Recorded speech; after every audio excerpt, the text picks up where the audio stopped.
Yobib with that spray down! Oh!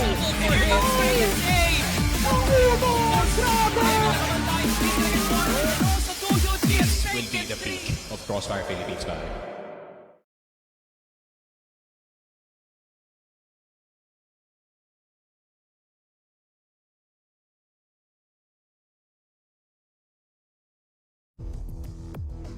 At tuloy-tuloy ang baliwan dito sa laban ng Team Stallions and as well as EVOS Arcilia na kung saan kanina we have a 10-6 sa mapa ng sub-base and this time the map is going to be port. What do you think is going to be the difference in this one, Salvatore? This was the map that really showcased why EVOS is a respectable team sa mapa na to, no? If not Eagle Eye, Port talaga yung go-to nga nila. And time again, it has been a 50-50, but when it comes to playoff conversations, no, EVOS always comes out on top talaga. With the amount of set plays that they can throw, pwedeng mawindang ang Stallions dito. Yes, indeed. Kaya naman, ito na yung magnata natin. Paintayin pa, Bipolar and Sneaky Frog. Ano na?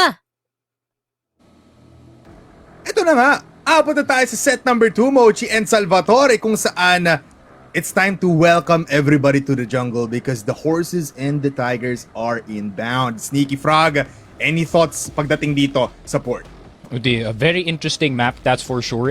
Opportunity, no, para dito sa EVOS to actually get the spotlight back in their way. Kasi, ayun nga, it is an EVOS pick. It's an EVOS mainstay ever since that they were SGJ Reborn, pare. Na, ayun nga, Port is the map that you don't play against or ito yung preferred map nila to play up against yung mga stronger teams natin, just like itong Stallion. So, it's an opportunity for them to show what they can do dito sa GR side. And what I noticed as well, dito sa mga ibang laruan dito ng EVOS is they improved their BL side a lot dito sa mapa na to. They have a lot more setups, especially when it comes to that mid play. So it is going to be difficult despite na ayun nga if it is going to be BL side para dito sa EVOS, but at the same time you can't really count out itong Stallions, no? I mean, Port is a really straightforward map and ayun nga, Stallions are pretty straightforward, pare. And with you talking about BL side, I just want to dabble in mula dito sa ating GR side na for both teams. Kasi feeling ko, this is one of the maps na pwede mo talaga maisip agad kung ano ang ginagawa ng GR side. For EVOS, all they do is a 2-2-1 setup, etc. here on Bodega, tapos Yobib and KSA dun sa B side, tapos dalawa dito sa gitna. And for STS, they also kind of do the same. Pero 1-3-1 setup naman kung saan they put KLP on the top A position. And right now, you are clearly seeing that EVOS in the BL side is starting off with a lot of possible long A approach. Yeah, I mean, one of the more interesting duels na makita natin dito, no, is actually the fight for that CA control, especially knowing how important CA is, no, pagdating dito sa pag-execute ng A side. That's the only place where you can throw nades and realistically blind the top A sniper. Pero EVOS gonna take that one early. Good flash. JJ gonna get it, and that's gonna waste a nade para sa EVOS. Oh, look at this. JJ knows Skellar is there already, and he gets the shot in. First blood goes to the hands of JJ, and they take away the IGL once again. Palagi na lang si Kellar ang kumukuha ng first blood dito. And now this provides a breathing space for STS. EVOS now. Cetra needs to activate. Again, nung first set natin, EVOS, hindi na siya nararamdaman. Can he do it this time? Oh, pero JJ has to be careful. Cetra, round the corner, pero Yobib will get him eventually. But JJ, his job is done dito sa round natin. CA control, no longer in the way dito ng EVOS. Zina ang kailangan isipin dito ng ating Stallions na squad. And, ayun nga, that early clue is definitely gonna let the B-side players know na baka nga paparating na sila dito, especially KLB with that EBR dun sa 2-box, dun sa Godbox, pare. That's gonna be a tough push to try and go through. CA control though, being taken already by EVOS. Mag-isa lang naman dito si KLP. Haven't seen KSA yet, so nandun pa din siya towards the metal doors nakatingin. He moves towards CA now. 40 seconds. Double peek. C4 in the hands of Yobib. Here comes the peek, here comes the push, and KLP falls down. Kano nandito sa may exit. Grenades will be taken and will be eaten by Kano. Another flash, and KSA already in sight.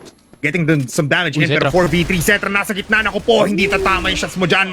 Masyadong malapit. And Kano gets 2 kills against Yobib. 2v2, KLB solo in HP. Has the TRG though. And he gets taken away. Naubos agad dito ang buhay ng STS. It's all up to KLB. Yeah, KLB, El Capitan is already pulled a clutch for his team. But can he do it again on such low HP? Mukhang yan ang sagot sa tanong na yan, pare.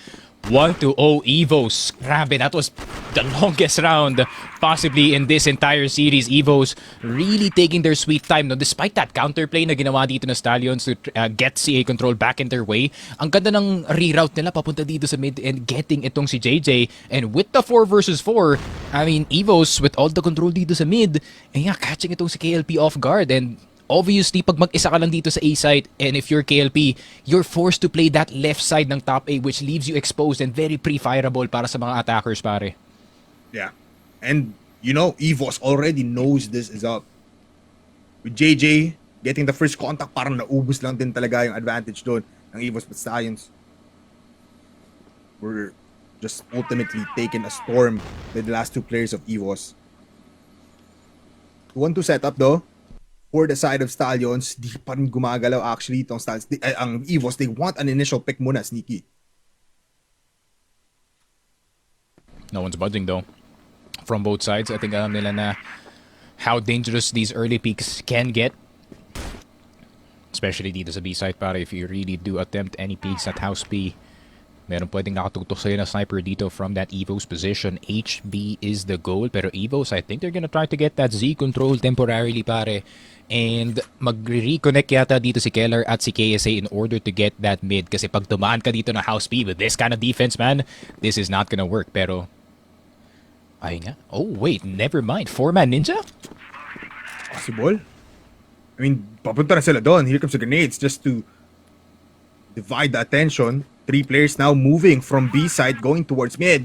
KLP, medyo wary ngayon. Here comes the flash. First contact. Naku po, malayo. Si JJ nandun na sa pinakadulo ng long A. And KLP repositions, tries to peek out if someone is in mid and they know something is up. Kaso nga lang, Kellar, unang lalabas. He gets flash. KLP, what a shot! And good na nga para kay Kano. That's 2 down and that's 3. May palit naman dito si Yobel onto KLP. JJ also falls down. It's a bloodbath for both teams. Pero si Yobel now gets a double kill. 2v2. Everybody is on fire. Elvin very much low. Hindi makatawid. At dahil dyan, mamamatay siya. Kano finds him. And Yobib with the flash. Tries to go for a 1v2. Has the C4. Plants it. Enough time. Still has enough HP. Pero nasa taas pa rin naman siya. Here comes the grenade. Not gonna be connecting. Kano fighting it all out. Harap-harapan. This is not a dangerous situation for STS. They're all low. And Yobib in prime position. Goes down. Goes back up. Onto the stairs, needs to go back down! Kasi nandun si Kano! What a clutch mula dito sa ating Dark Prince! Grabe, Yobib doing it with the weapon that made him famous in the first place, pare. That M4 really doing a number dito sa Stallions defense. And once again, another really long round para dito sa EVOS and pulled out by their star player. Grabe, despite the great shots galing dito kay Kano, despite the good read galing sa kanila, they knew na magagaling ng CA itong EVOS at one point. No presence in mid whatsoever. But it's the individuals stepping up to the plate para dito sa EVOS, and the fact na nakuha pa nila yung mga rounds na to from that BL side isn't really boding well. KLR will get JJ. CA control nasa kamay ng EVOS. And he finally wins that 1v1 doon sa ating CA for the first time. And this now very much a great round for EVOS. KLP still holding A alone. Kano trying to go for a 2-for-2 setup. At mukhang gusto pa rin naman kunin dito ng mid. At kunin pa rin ng EVOS ang mid. But can they do it into fruition? Especially si KLB nandito. Actually, the 2 players coming from A have been fortifying here in CA. KLB finds Yobib. Instant headshot para sa kanya. The man to do it last round is now out of the picture. 1 minute left. KLB wants to push. Nag-aasim. Trying to look for someone. Trying to push alone. Pero so fall back ang ating EVOS. Yun nga, bawas na bawas pa si Zetra because of that prior joust dito sa mid. B position being taken dito kay Loy, but he is gonna get that backup thanks to El Capitan. I would want EVOS to take itong Z control at baba ng BR considering 4v4 naman tayo dito. No? At most, you do lose a player. But I feel like LR is looking for the wider flank and the bigger prize for this B hit. And KLP still waiting before the B hit strikes. Lois now starting to shoot dito sa B side, pare. He does find Kellar, so no flanks incoming. EVOS, it's gonna be a full frontal attack dito sa B side. Loy with the spray through the box, and KLB will finish it in the B site. Finally, a round on the board para dito sa Stallions, pare. But we need much more. Man, despite JJ falling down in that first 30 seconds in that round, ang ganda ng depensa dito ng Stallions, hindi nila pinapasok. Wasn't even able to step foot into one of these sites. At ngayon, KLB, the shot call is push out of House B. Try to battle them out here towards Z. But they stop and they put themselves in a position na sobrang ganda. They have a lot of battle control. Yeah, they might even double peak actually out of yung House B position na to, considering na boost na sa 2F itong B house player natin. And if you guys do not know, you do need a boost para hindi kayo makita na nag-iiba ng posisyon dito sa second floor in that LB. Pero EVOS, yun nga, classic EVOS dito, Bipolar, taking their sweet time, making Stallions overthink a bit dito sa mapa natin. And the key is, para nga dito sa EVOS, with them using all of this time, they're wasting a lot of nades para dito sa Stallions. I mean, even in that last game, napansin ko na pattern na yun nga, Stallions would be out of nades and then EVOS would still be fully packed. So I think they're trying to bait out as much utility as possible para yung baril na lang yung magsasalita para sa kanila dito. Yeah, I mean, one of the advantages para makapasok nga dito towards the defensive stance is just let them use up all of their utility. Everything in their arsenal should be used. And now, Cetra also leading the charge together with KSA. Headshot machine will start here in House B, pero tatlo tong nakaharap and two players are in the top floor. JJ close by, KLR spotted at namatay na naman siya. 3-4-1 now for JJ, pero Loy activates, get one. Look at Cetra with a pistol, pero Elvin gets the betterment of that trade-off. 2-4-2. Medyo late si JJ with the retake, but now the C4 is going towards CA, running towards A. KLP is moving away of this side. This is a bad sign for STS. Kaso nga lang KLP finds him, and what a shot! As he crossed by, the timing is insane. And the C4 planted here in the middle. Needs to get it. Elvin retrieves it. And he pushes towards the bridge. Elvin spots out 1v1, 14 seconds. Is it enough para makapunta pa siya ng B? Yes, I think it is. Just needs to commit right now. Pero papatay niya ata the dito si U-turn! KLP. Pero they're making their time. They're buying time. What a play coming in from KLP. May oras. Is there time? Yes, there is. Resets 40 seconds. KLP uses the M14. Narinig yung pag-drop dito ng gun. Pero si Elvin now using the back as cover, and he gets the wall bang. 2 points up for EVOS. Grabe si Elvin. I mean, to be fair, it was a good move para kay KLP to reroute at the last second dito sa curve. Pero Elvin, the margins are thin. On the dot ng 2 seconds pa siya nakaplant dito na C4. And with that free information na binigay dito ni KLP, the pressure of that 1v1, thinking that he would catch him planting itong C4, Elvin, isa na namang laso na nakuha niya dito. This is his 4th clutch in this entire series, pare. Amazing. He has been... I mean, I'm just speechless sa ginagawa niya, man. It was a good sign. It was a good play for STS, pero just at the right time, man. He had enough time to do everything that he wanted, which EVOS is able to do at these low amounts of time. And once again, slow round. Very, very slow rounds for these two teams. Yun nga, a bit of a solace after quite a lot of chaos dito sa last round natin. EVOS doing a bit of a reset here para sa kanila dito. I think they realize that they might be playing a bit too fast for their own good, so they go back to their good old reliable execute potentially dito sa B site. Obviously, meron silang mid control, so Z is also an available option para sa kanila dito. But then with Kano yung nagbabantay dito sa curve, pare. It's not KLP, so they cannot just one and done itong si Kano, pare. You're gonna have to take some EBR bullets. Moving slowly towards House B. Medyo naging antsy na rin ng ating STS. They move in. They can possibly just set up right now for possible flashes, pero Loy, medyo gusto tumikim. Already near the doorway, close towards the wall bangable windows. Even KLB trying to fish someone out. Here comes the flash. Elvin trying to bait it out. Naku po, good shots coming in. KSA medyo dodging the bullets, pero here comes another flash. KLB dodges it. Yeah, that's freebie. Dodge another one. It's a freebie. KSA just falls down, man. And as well as Kano able to kill off Cetra. At si KLR mamamatay din. Kano with a double kill. Yun lang, KLP will send Yobib's head back in EVOS' way. Elvin fifth attempt maybe at a clutch. Pero 14 seconds up against this much opposition, pare. I don't think it's winnable. STS get the second round on the board. Grabe, 3-2 pa lang tayo dito, pare. But I feel like we've been here for so long. I really do feel that as well, Sneaky. Parang 8-8 na yung scoreline natin pero ganito palang kababa yung scores ng ating two teams. 3-man push, possibly in long A, possible. Alam din ni KSA.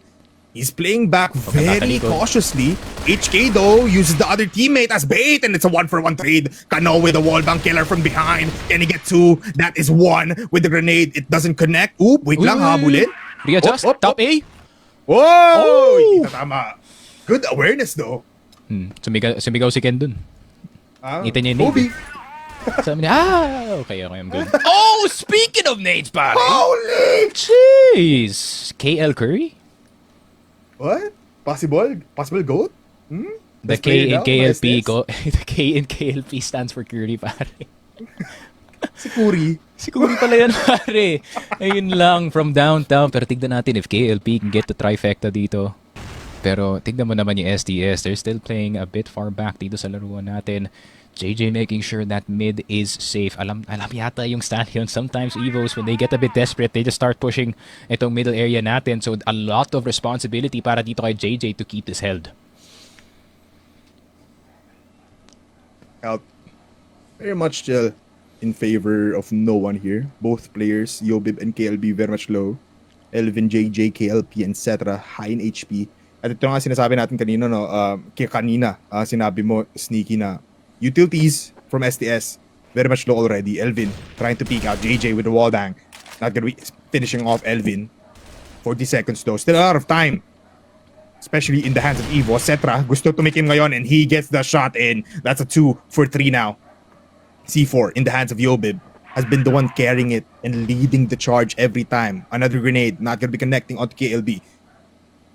But at the time, slowly going down. KLB needs to be activated here. He spots out, I think, the gun there and he finally gets him. Here comes the flash.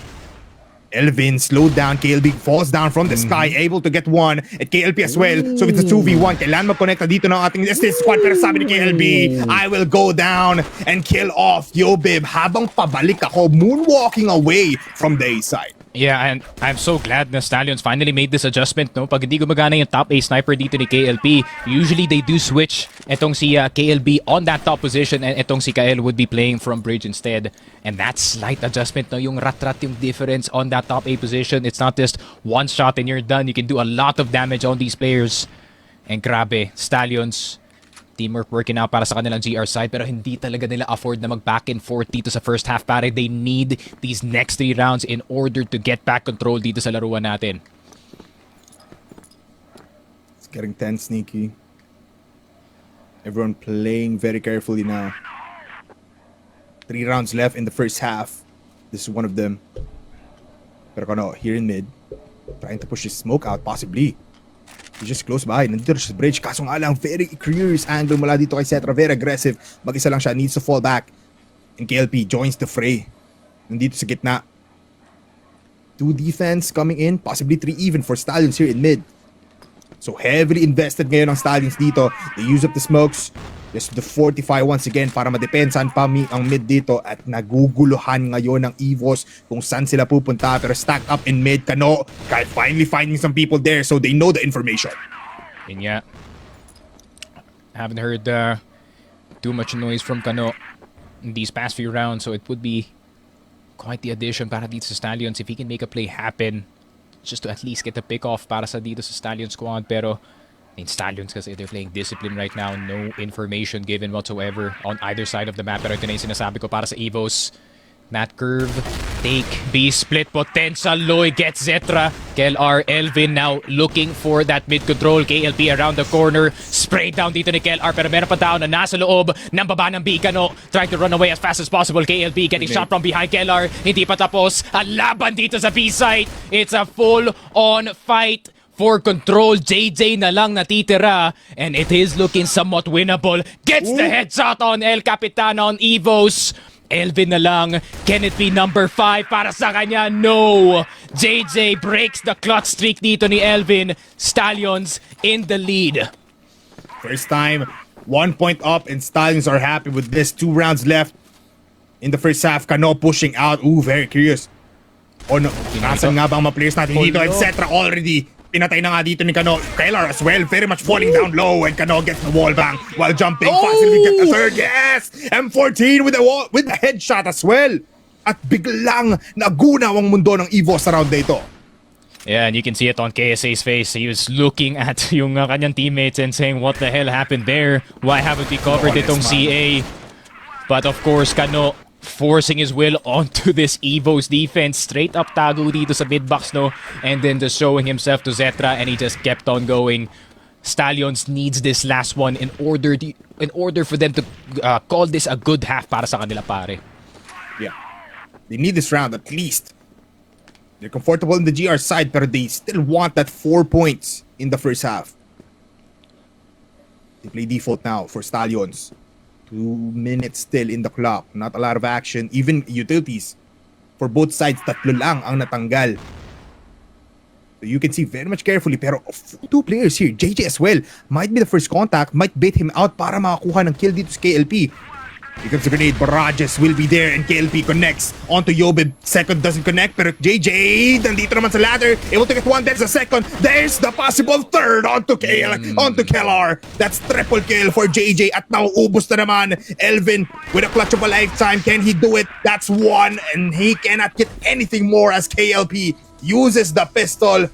6-3, Sneaky, ang ating first half in favor pa ng Stallions. What a recovery from Stallions, no? Mukhang hindi mali dito si Tanks in that face-to-face interview, pare. That mental resilience, Stallions, despite being down in terms of momentum, having a back and forth to start ng ating first half, still found a way to get 6.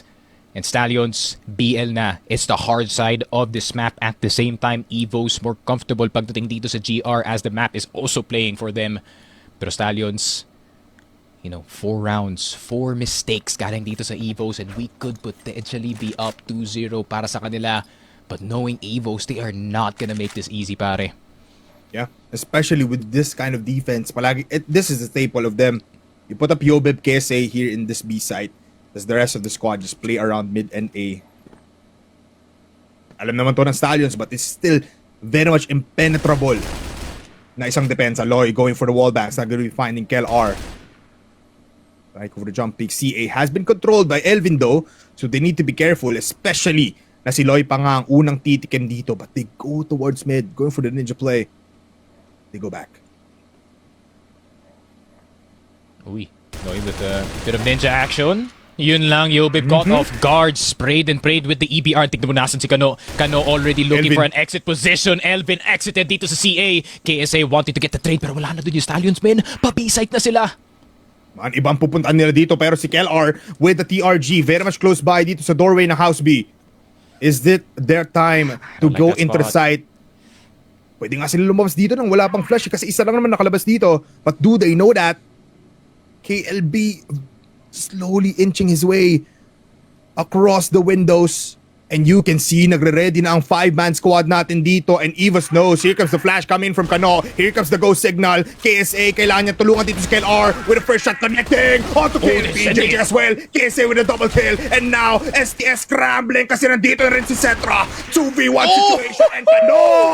Double kill! And he cleans up. What a round for the Wonder Kid. Grabe, just at the moment na niisip ko, okay, magdi-discipline dito si Kano, he just straight up sends it dito sa last player ng EVOS, and this is the bite that we're looking for para sa Stallions on this PL side. KLP in the corner, he can punish itong si KSA for this LB push, but he's not gonna hit the shot, unfortunately. Stallions, first round on the board for their second half, and grabe, what a surprise. They threw EVOS out of their positions, pare, and Stallions taking full advantage. At the same time, ayun nga, the damage at the start of the round para dito sa EVOS was a bit too much. Yeah. Man, may angas na dito yung Stallions, that. And Kano is the one that is number 1 in that department. Pare, bipolar, they just sent it dun sa lower B. Man, giniglaze ko pa kanina yung B-side hold dito ng EVOS. Pero they just didn't even care. Pumasok na sila ng todo-todo. And beautiful flashes as well. Good combinations. utilities mula dito sa Stallions. KLR now, medyo kailangan pumunta dito sa mid. But 4 players left for Stallions. That's gonna be rough. For sure. Stallions, Kano, always the opportunity getter para sa kanyang team. Wallbangs are gonna start in this mid position. KSA coming out of Z. Doesn't kill etong si Kano. Bit of a miracle in this mid position that Kano is actually still alive. Pero EVOS, they're just gonna back off. They already got what they wanted, which is that pick dito kay KLP. Pero Kano is gonna look for KSA. JJ looking for the trade. Pero si Loy makakakuha dito kay KLR. 2 players in-house B. Loy almost getting Yobib! That's a second kill! B-side wide open para sa Stallions! What is happening with Loy, man? Multi-kills every time that he is in the player cam. At si Elvin ngayon doesn't even know where STS wants to go. It's a 1-for-1 defense. Sobrang bukas ng B. Si Cetra 1 HP pa. The smoke not gonna be doing anything and they're going to A for some reason. EVOS have been decoyed towards A.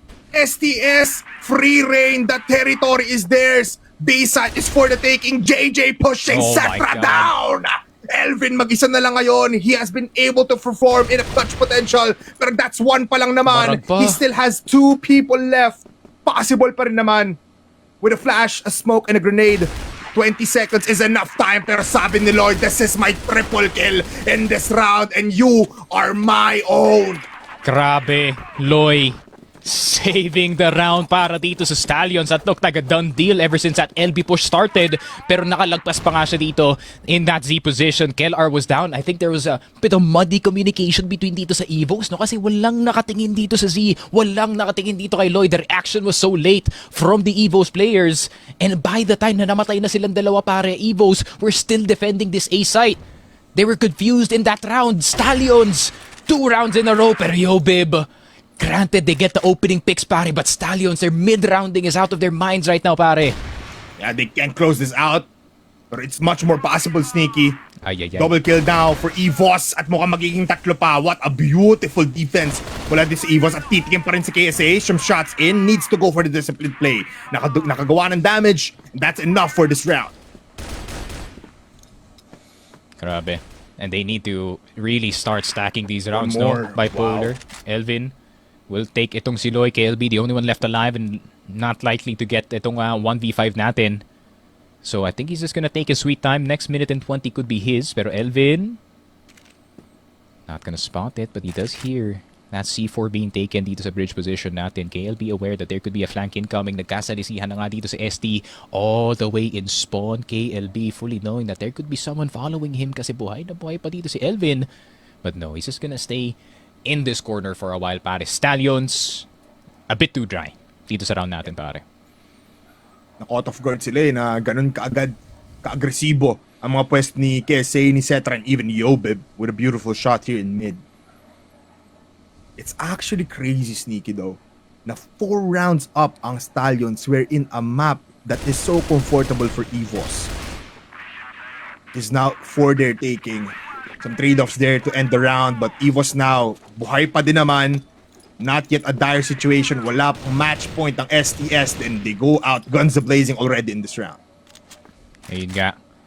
EVOS, granted in a bad spot, pare. It's not unwinnable para sa kanila dito. They do have the more favorable side. They do know a lot about this GR support.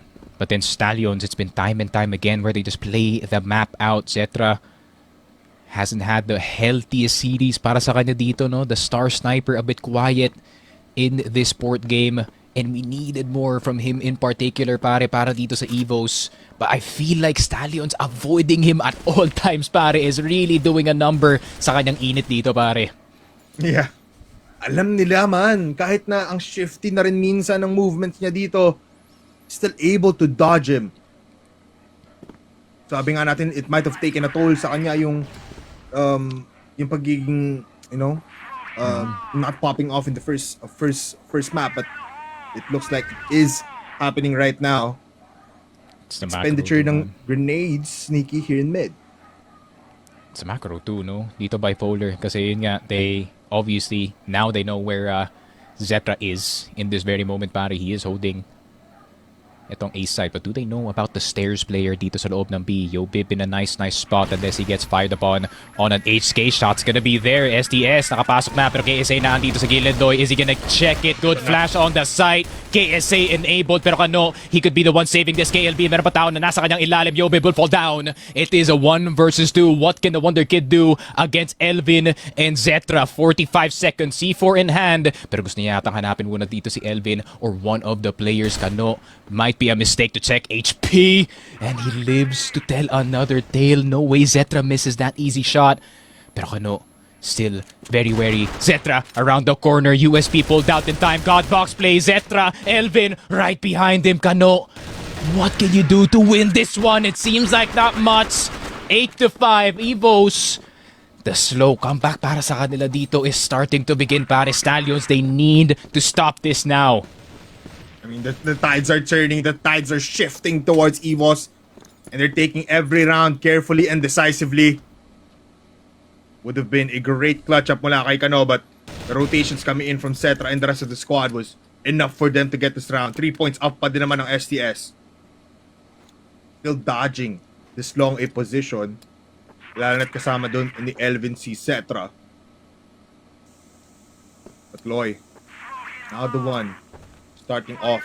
He might go for another ninja play here. It's been working for the past 2 rounds. Pero medyo laid back na rin dito si Kellar. He doesn't want any beef against Loy. Yeah, I think Kellar fully recognizing na this is gonna be a bit hard to hold. He's just gonna back off all the way to spawn. Problema nga lang, pag all the way ka na spawn, you can't really see curves, so you're gonna have to assign an additional player dito, which removes another piece out of the map, which is Z para dito sa EVOS. So opportunity para sa Stallions to kinda, assign a player or two para possibly gumawa ng B-split. That could split this B-side wide open, especially if you can catch 2 of the players in mid early. Pero, that's a low Kellar holding B-side na mag-isa pare. EVOS have to bank on a retake. Oh, here comes the shots in. Hindi pa kailangan ng flash, pero ngayon lalabas na. Kellar below B. Yobe peeking out. Loy spots him, pero the flash counter. Look at the wall back coming from Loy. What a start for STS here. Yobe still alive. Cetra unang mamamatay. JJ cleans up. And as well as Loy, mag-isa na naman si Elvin. Naku po. He has been carrying this team since set number 1. And can he deliver? 1 down. KLB and Loy very much low. 30 seconds. Still plenty amount of time for Elvin, pero magsistay na lang siya. Ibibigay niya mismo yung match point for STS. Grabe. 9-5 potentially para sa Stallions. They have been in this position before where they were up 2 maps up against itong EVOS. And Stallions better pray that Eagle Eye will go their way pare. Because potentially, this could be them going up 2-0 dito sa series na to. The question is na lang talaga, Bipolar, can they close this out? If they can, tulad nga na sinabi natin nung intro, history in the making. And what a way to write your own team's history. Some godlike plays mula sa ating dalawang teams, pero STS has been providing us most of it. Multiple players going into CA. First time na walang contestion mula dito sa EVOS. They go back. Multiple grenades being taken away. KLB and Loy, very much low HP already. Pero this might be the first time actually na lalabanan nila si Cetra. And match point pa. Yeah, Zetra. I think he already knows na napakadami ng players na nasa loob dito ng CA, so he doesn't want to stay in that top A position. Instead, we'll get itong si KLP. Kano will get Elvin in return. KLR around the corner will get Loy. And here comes Kano looking for more. KLR, sasabayan niya yung pag-akyat dito ni Kano. Pero si Kano ang lalabas sa taas dito na top A. 4K para kay Kano. And can he get the 5th? Can he make it an ace to end it? Stallions. Last one left alive for EVOS is Yobib, the Dark Prince. Can he will his way back into this game? Kano looking for this last one, and that's an ace to stampede EVOS. 2-0 up para sa Stallions. Holy mother of God, the Stallions are rampaging through the Tigers, and EVOS now at their will's end. 2-0 in a best of 5.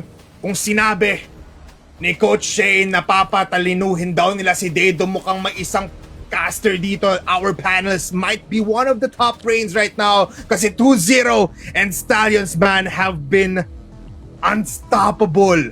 And in a map pick kung saan komportable ang buong squad ng EVOS, tinalo nila effortlessly.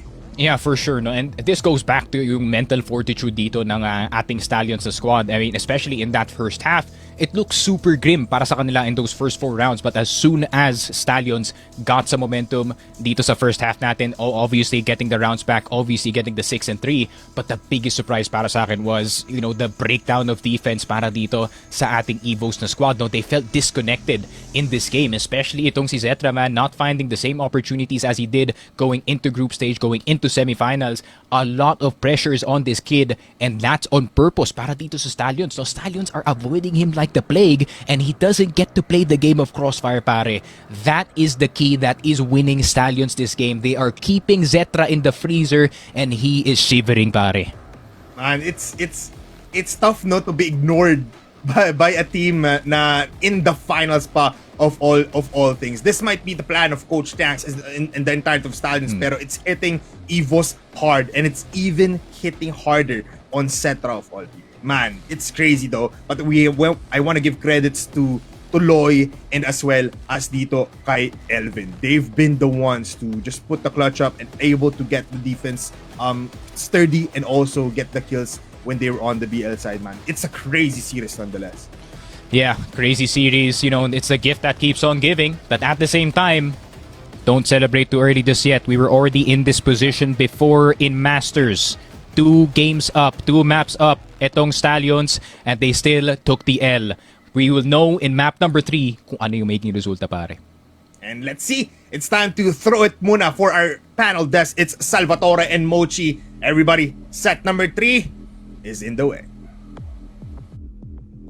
Maraming salamat Bipolar and Sneaky Frog, at kung tutuusin, Salvatore, nandito na tayo sa climax ng ating laban, kung saan mukhang pinapakita ni Team Stallions na kaya talaga nilang i-defeat si EVOS ngayon. But the question is, sa kanila kaya mapupunta ang mapa ng Eagle Eye? We'll never know eh. Parang kahit ba ang ganda na ng pinapakita talaga ng Team Stallions dito, no, it's still a blank check kung ito na ba yun? Sarado na ba ng Team Stallions yung susunod nating set? Pero let's focus more on the port, which is highly touted for EVOS Esports bilang mapa na talagang embodies the word EVOS Arcilia. This has always been the map that they can dominate from both ends of the floor, from defense and offense. Pero sa nakita talaga natin, there are so many openings na pinakita ng Team Stallions in making sure that every entry is seamless. From KLP's picks, yung ginagawa ni Loy sa Z, yung pagkuha nila ng store B control, it's just that perfect. Every time that they can anchor themselves towards B site, wala kang nakikita malaking bawas para dito sa Team Stallions. EVOS is doing a fantastic job nung second half. Nahanap na nga nila yung mga magagandang plays in order for them to anchor the site beautifully to the point na nagiging effective yung pag-aartik dito ni Yobib. Pero the aggression, hindi nakakasabay talaga ang EVOS dito, no? What a poetic finish para sa Team Stallions. The Wonder Kid finishing it off with an ace, exposing EVOS Arcilia's defense dito sa mapan to. Yeah, and to say the least, the defense is crumbling. Nakita din naman natin dito, the KD na talagang tumapak ng dos dito kay Kanono. Talagang pinapakita na kaya niyang basagin at basahin at patayin ng kada isang nakikita niya dito ng EVOS Arc. And syempre, hindi ito magiging possible kung wala ang kanya mga kasama. Pero alam mo, for EVOS Arc, no, I really want to second that kasi talagang malaki yung nagiging epekto kay Zetra na hindi siya nagkakaroon ng kickstart. No, kumbaga sa mga race natin dito, it is really important you have that early boost on para makapagkuha ka ng momentum mo. Pero hindi nila yung binibigay. Tulad na sabi na, nanlalamig yung engine dito. That is Zetra. And look at who our set MVP is. It is no other than Kano. Definitely sealing the second MVP title dito sa ating finale. Hindi mo siya pwede tanggalin dyan sa pwesto niya, no? Na para bang permanente nang naka-super glue yung titulong set MVP para kay Kado. And that first half, not desirable for Kado, no? Pero once the gasoline hits the system, that is Team Stallions. Yung second half na yun, mas naging maganda actually, no? It was a 6-3 first half, pero kita mo naman kung gaano nahirapan makuha ang Team Stallions yun. It was no easy feat that somehow KSAN as well as si Yobib gumagawa talaga ng paraan para mahirapan ng Team Stallions dito with their overall aggression. But no, that generational second half performance cemented himself as the best crossfire player dito sa Philippines na to, you know? And it's still an argument made to be, you know, discussed. Kasi nandoon si Yobib, nandoon si Cetra. Sa nakikita natin na Mochi, it's hindi mo pwedeng masisi ang tao kung ang sinesement talaga nila is Kano as the best player and as well as the impactful player sa series na to para sa Team Stallions. Yun nga yung nakakatakot din dito, no? Time and time again, talagang nakikita natin is yung pagmumukha dito ni Kano, and it seems like it is quite of a challenge dito para kay EVOS para matigil ito. Pero ito na nga ang ating ikatlong mapa, no? Sino naman kaya ang mananalo dito maya-maya sa lahat ng action na nangyayari? Kailangan natin ng quick short break. Mochi and Salvatore nga pala, no? In a bit.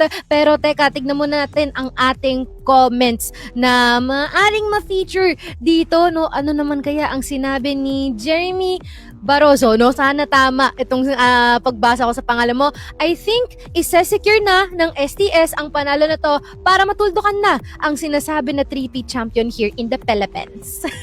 Okay, no, una sa lahat, no, napakalupit ng spelling ng Jeremy para sa kanya. Yeah. At pangalawa, parang napupunta na tayo doon. Parang matutuldukan na nga posible ang three-pit dito ng EVO sa mga nakikita natin. And not to mention, the third map is picked by Team Stallions, which is Eagle Eye. And kung nakita nga natin na medyo tinitimbang pa nga natin yung port pero bumigat dito ang Team Stallions, we might just see some form of narrative change dito sa ating set number 3. Not to mention na yung mapa ng Eagle Eye is Stallions pa ang kumuha, by the way. Pero ayan na nga, no, natapos dito ang ating laban sa mapa ng port. Magbabalik tayo sa Eagle Eye just in a bit.